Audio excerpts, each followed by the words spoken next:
உன் மனதில் எந்தவிதமான கவலையும் வேண்டாம், எல்லாம் சுகமாகிவிடும். நான் உன் சாயிபாபா என்னும் பக்கிரி, தயால குணம் உள்ளவர். உன்னை எப்போதும் கண்ணை இமை காப்பது போல் காத்திடுவேன். மனமுடைந்து போக வேண்டாம். ஒரு கஷ்டமான நிலைமையை சந்திக்கும் போது மனமுடைந்து போக வேண்டாம். பொறுமையோடு இரு.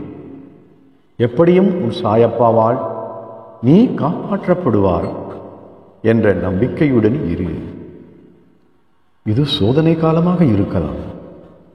ஆனாலும் நீ சோர்ந்து போக வேண்டாம். உனக்குள் நான் எப்போதும் இருக்கிறேன்.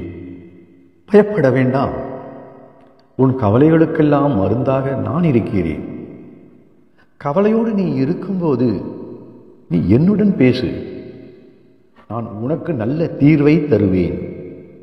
யார் கைவிட்ட போதிலும் என் அன்பு பக்தனான உன்னை, என் உண்மையான பக்தனான உன்னை நான் எப்போதும் கைவிட மாட்டேன். நீ எங்கு சென்றாலும் உன் உடனேதான் இருப்பேன். வளமோடு வாழ வைப்பேன். தைரியமாக இரு. சாய் பாபா இருக்க பயம் எதற்கு, கவலை எதற்கு? பாபா சரணம். ஓம் சாய்.